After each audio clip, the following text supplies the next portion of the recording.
Welcome to Power Charting. I am your host, Bruce Fraser. With me today is Johni Scan. John, thanks for being here. Awesome to be here, Professor. As always, looking forward to the show. It's going to be a really great show. We're going to do Wyckoff in action, which is very exciting. And so go back to the title. Go back. So that John's in control of the screen today. Springs, breakouts, upthrusts, and breakdowns, a market survey. And this really is related to the scanning workshops that we've recently done, and also the scanning sessions that we do here and on Your Daily 5. And so very exciting. And we're going to go through a list of stocks that have set up. John's going to explain to us the logic of how these are set up. And also we'll take a look at each one of these charts as we go. So with that, John, anything to add as we get started? Well, we got a big show coming up at the IFTA conference later this month. We're going to be looking specifically at springs and breakouts. We'll see some of those formations today, but sign up for IFTA if you haven't already. And, oh my God, looking forward to that one. That's going to be in late August. Go to ifta.org. And for members of IFTA societies, attendance is free. It's going to be 3 hours of Wyckoff with all these just great Wyckoff talents that are going to be speaking, and including Roman Bogomazov, and of course our very own Johni Scan, and yours truly. I'll be there for a little bit of it. And so come attend. Join an IFTA society to attend for free. Anyway, yes. Okay, here we go. So I was jumping ahead to the slide with my picture on it, of course, but well, disclaimer. Yeah, let's take a look at the handsome dude. Thank you. Yeah. So here's 4 panels of the major indices. What do you see here, Professor?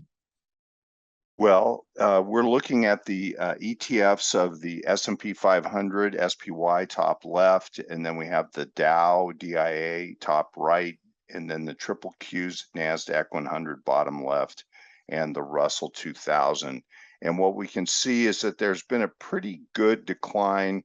We've documented this decline in prior episodes, but what has happened is that we've had a reversal of that downtrend, the most important rally now that we've had in 2022. And we can see that after the diminishing thrusts into the June and July lows, we can see that in June, end of the quarter, we had a decline, very dramatic, violent decline with gaps into new lows. But that, if you compare it to the prior low, the momentum has been slowed dramatically. And you can see that's truly the case in each one of these charts. And so here, as a matter of fact, let me do the annotation so that I can show you. But anyway, right along in here, you can see the diminishing thrust. And then note the resistance here. And this resistance has been taken out, that the NASDAQ growth stocks have really demonstrated to be among the strongest in this rally. And then also these small cap Russell 2000 stocks have had a really good run. And look, they are up to the 200-day moving average with the Russell. And the Russell had a very important decline, where in the case of the NASDAQ 100, the triple Qs, it's still working its way up. The S&P is getting close, and the Dow is just now touching the 200-day, which may prove to be resistance. This is important because often in a bear market, the 200-day will contain any advance that occurs. And so we will watch this very closely to see whether or not this area can in fact stop the advance, maybe here or slightly above the 200-day, and turn it back down. So this is going to be very, very important to watch. John, your thoughts? Very interesting. We're coming up to the 200, and I think the feeling a lot of market participants have is, wow, maybe we're out of the woods on this downtrend. Maybe the bear market is over, getting up the confidence to get back in, and boom, could that be the basis for the smackdown? Fascinating. Well, we looked at the yesterday in Wyckoff market discussion. Roman and I looked at indicators of sentiment, and it's interesting because the put call data shows that there's still an extreme amount of put activity, and that it's not, the put call ratio is nowhere near sort of that historic levels of too much bullishness. If anything, we could describe it as being an area of too much bearishness, which we can refer to as climbing the wall of worry. And as long as the market's climbing the wall of worry and investors and traders are reluctant to get in, they're tiptoeing in, and short sellers are still covering their shorts, we could say that the market still has the potential for legs for higher prices. And so that was something that we concluded from WMD yesterday. And so, John, final thoughts before we move on here? No, I want to urge folks to look at the patterns, just the visual patterns on these four charts, and then compare and contrast that with some of our more regularly used schematics. In this case, they've been organized a little differently, which is to show distribution high and accumulation low, because this is the way it occurs on the charts. What are your thoughts here, Professor? Well, we certainly can see that if with this, and we really have shown the characteristics of the distribution that we've had, and we can take point figure counts across here and get objectives. And we actually did get objectives that reached down into the area of the lows that we recently had. And so this might be the November peak. This is December, the end of December, right at the end of the year, makes its final highs. And then this markdown phase, which we've been in for quite a while now. And so here we see that we're looking at accumulation. In this example, there's a spring down here, which is a break of the key prior low, and then a final low. So this could be the May low, this could be the June low, this could be the July low. Many stocks have demonstrated spring characteristics at their final lows before turning up. And as you're going to see in the charts we're going to look at here, is that they really are following this, what we call phase C, phase D character, which is an important test of the low, which is the spring, and then a test of the spring, and then a very good change of character rally up to the area of resistance, which then is consolidated, and then a new uptrend, which is phase D, phase E. And so we can see here, we are going to see in these examples this characteristic at work. John? Absolutely. Let's take a look at the alternative schematic, and that is the instance where we don't have an upthrust and move above and failure over resistance. And in some cases, when we are working on the low end, the accumulation end, we don't necessarily have a test of support that goes through and recovers. So interactions with support and resistance, they can be a little amorphous. They can go through, stay above, test, come back.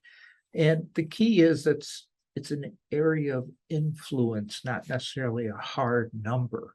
And that's what we look for when we run our scans for the market report. And I'll show folks this.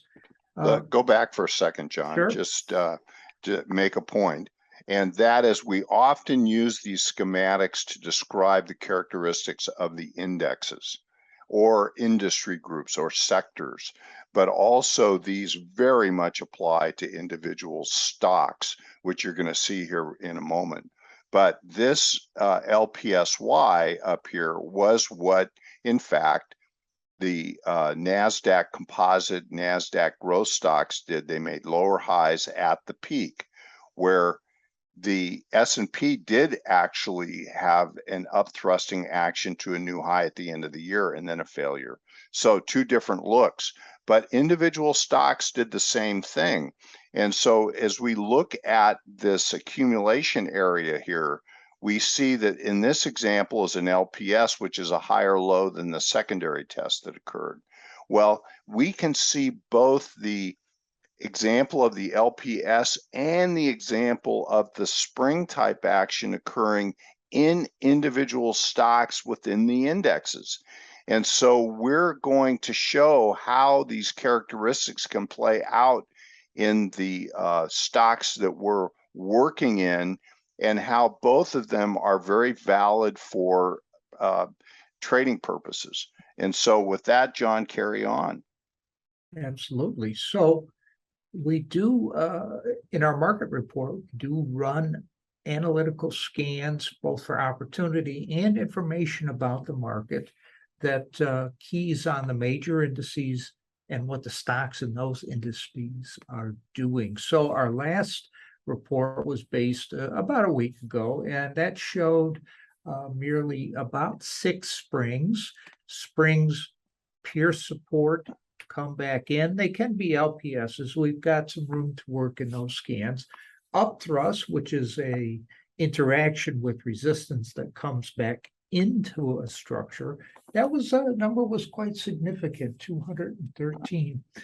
The backups, which are moves above resistance, but which do not come back into the structure, they stay above the structure, very significant number, 174.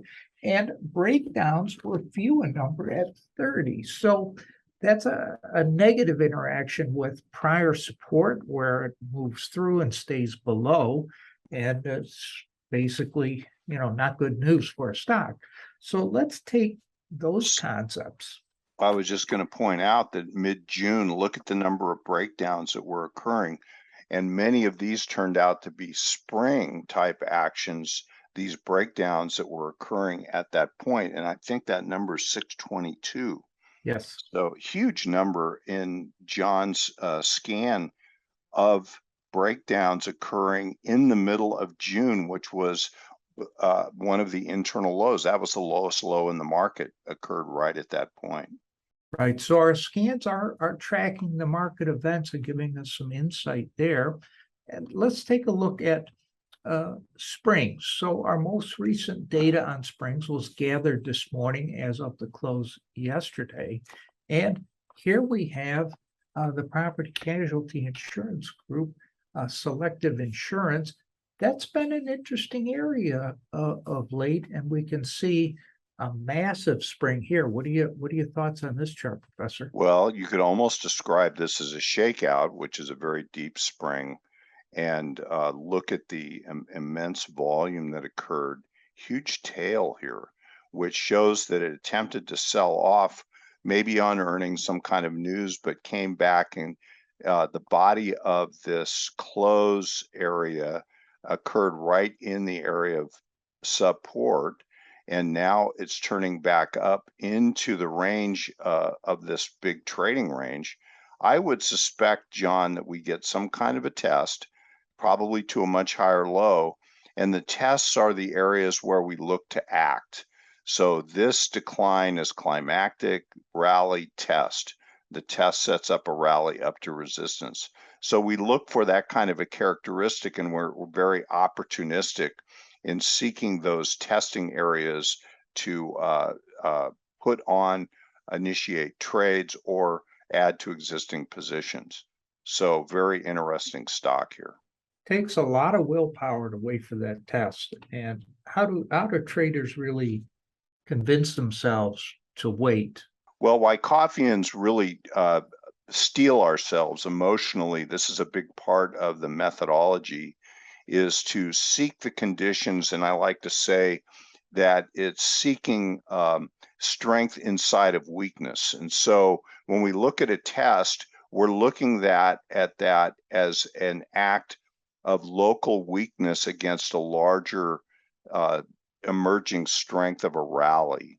And so always the characteristics we seek is we're seeking the action and the test. And the test is the area where we take positions, because we're seeing that the pullback in the test is really an event that lacks momentum, it lacks high volume, it lacks the characteristics of wanting to continue to go down. And so we'll see more examples of that as we go here. All righty. So here's Regeneron, big name. Interesting, possible close to a spring, and looks like the test is now completing. So in this case, the scan has picked up an LPS. What are your thoughts here, Professor? Yeah, so we would call this, I would even argue this is a number 3 spring, which is a spring that comes on low, generally low volume. You can see 538.01's the low, 539.18 was the low back here in October. And so this is somewhat of a spring, very shallow, volume is not high, demonstrates to the CO types, the composite operators, that supply has been exhausted and they can buy a number 3 spring right away. They don't have to wait for the test if they can identify it. But look at the acceleration here into the final low. That's a climax. And so that tells you that there's exhaustion at support. But look, we get a beautiful test anyway. And note the extreme speed of the decline here from high to low. And note how long and labored this decline is, which shows internally that there's a resistance to going down, and this decline is all being met with absorption by strong hands, and the volume's very low, and then the turn that comes off of this with the gap to initiate the advance shows that this is trying to work its way back up to the area of resistance. So this test of the spring becomes a great place to initiate or to add to positions, because you can place stops really close. And that's a big part of the Wyckoffian method, seeking strength inside of weakness. Right. And now the scan would have picked up this action here, the more recent action. We only go back so far in the scans because the amount of time you cover in a scan can really affect the output. But that is another baby spring and test in this local structure right here after that V bottom. Let's jump ahead to some of the breakouts. We've got a lot of slides today, and unfortunately the time does not expand to accommodate our slide selection, but Paylocity. Here is a very classic breakout. Look at that jump above prior resistance, just smashed right through the 200, everything turning up. Very interesting, almost back to old resistance up in the 300s. What are your thoughts here? Well, here again, we talked a lot. Go back and study those swing trading workshops that we did. We also did one as a YD5. But look at the cause that's been built here. And this cause, we can identify this with a point and figure chart. I encourage you to go do a 1-box reversal, traditional scaling point and figure chart, and see if you can count this area here, because here is your potentially your selling climax, automatic rally, now a range bound condition. And look at these final tests. This has a spring quality test. Those are buyable. And then you have this really great change of character advance with a huge gap that comes out of this whole area. Now, what's the conclusion we draw from this chart is that we see that in this chart that this advance here suggests that all of this is in fact accumulation. This accumulation is the process of absorption. Stock is being absorbed by very strong hands. This huge gap in here and this very extreme acceleration is demonstration of absorption. This is the effect that's demonstrated by the cause of absorption over here. But the other part is with the gap, there's a very large volume. I would suspect, John, that we get some kind of a trading range up here. We don't want to see the reaction come back into the gap very much or if at all, and then it starts to work its way back up to this resistance area. That's what we would ideally want to see. Absolutely. Note there's a couple footprints on the chart that showed up early in the structure in the May-June area. Relative strength, the stock relative to VTI, which is a proxy for the total market, that crossed, and eventually shortly thereafter both the moving average and the line itself adopted positive slope. We saw that also in second week of June. We had a positive cross on the OBV lines with the 10, the 50, and the line itself all adopting positive slope there. So we have some very subtle confirmations that presage this potential move here. So very, very interesting analytical tools that are available there. You can scan with those tools also. Little rough on relative strength, but OBV pretty bulletproof. Should we take a look at another chart? Just pointing out that this is a creek series of lower highs, and then it wedges into the creek area. I wrote a lot about creeks in my blogs, read about them, and then when it finally comes out of this hinge area here, boom, takes off. Beautiful. Here's one that's very interesting because it's much lower in its formation. It has had a sign of strength, but is not too far gone. So what are your thoughts on this one? Well, again, we can see a cause across here. And so here's a climax of sorts. Our big rally up sets the resistance area. So we have support, we have resistance. You draw nice boxes around those. Look at how it just trades ever tighter in a hinge type setting. A hinge is a period of diminishing volatility. And here it pops out of this hinge, and note the ability to be able to just march up and out of the resistance area very steadily. Now, volume is very high, which shows that there's good demand as it's come up. It may have to consolidate here. Shallow pullbacks with minimal volume is a really good sign. And then this sets up the condition for an advance. And this is all point and figure swing trading count potential. And maybe the count even goes all the way back to here. So that would be my kind of high points on that. That would be nice. Let me jump ahead to upthrust action. Upthrust action is an interaction with overhead resistance where we go through resistance but come back into the structure. And some of the interesting things we're seeing are that the upthrusts of late are more productive. They're not smashing through and becoming breakdowns. As we saw, there's not that many breakdowns up there. So we actually have positive implications from the current crop of upthrust. Micron technology, what do you see here, Professor? Well, it's flirting with this downtrend line right here, which is very interesting. Now, this is a very deep reaction, kind of a shakeout type event through support. Now it's attempting to rally back up into the area of old support. Now it's resistance. So we'll see whether or not it has the ability to be able to work its way back up in. If it could come in and then back up, this might all be a large point figure count. Tough to say at this point. We wouldn't hang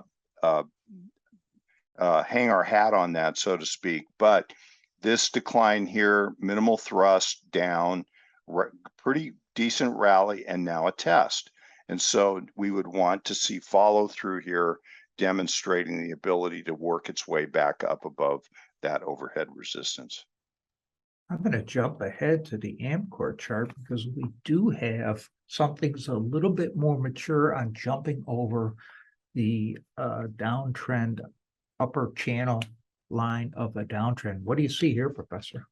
Well, so now let's draw this trend line here, throw under, oversold, And this comes with a sort of a climactic event, climax here, and a diminishing thrust. Look how big this decline is, and then how shallow that decline is. But the weakness tends to scare people off. And so here we have a really good rally that's occurred off of this level, which is a massive change of character. Now we're above this downtrend line. This all begins to look like accumulation, potentially going all the way back. We would want to see a shallow, narrow pullback here, and then the ability to keep marching up to prior resistance. So that's an upthrust that went above an area of prior resistance and is holding, came back in, but now moved back up. Very productive there. Let's take a jump down to our breakdowns, and one that I want to focus on in particular is Halliburton. So we have about a minute left. Let's go ahead and cover Halliburton here. This is interesting. Go ahead. So yeah, breakdown is, as it sounds, it's moved below prior support and is staying below support. But look at the causation that is developing here. What are your thoughts, Professor? Well, this is a tricky business because this is quite a decline here. And this decline, you can see diminishing thrusts on the way down. Now we're range bound in here. And this could be a classic place to look for, say, a sign of strength and a backup, and then a more important advance that might be able to go up. I would say the bullish case here is that this group was so strong and such good leadership in 2022 when the rest of the market was acting terrible, that there's, I think, latent momentum that could be in place in the energy sector that could produce a pretty good rally, even if it's a rally to a lower high.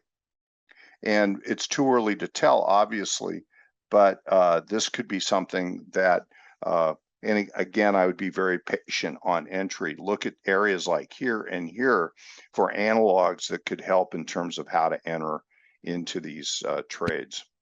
Well, and we can see on this chart, the NEOG chart had a similar attempt to base, and then look what happened. So no guarantees on that. It is a distributional type scenario, and a breakdown could be trouble long term, but worth taking a look at, keeping your eye on. Great company.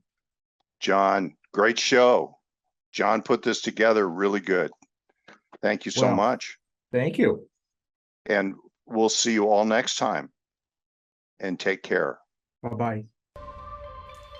Hey guys, Dave Keller here with StockCharts.com. Thanks so much for watching our video. If you enjoyed it, and we hope you did, hit the like button right below. Also, we have so much new content every day. Consider subscribing to the channel. Just hit the subscribe button in the video or right below. Thanks for watching. Stay safe. Have a fantastic day.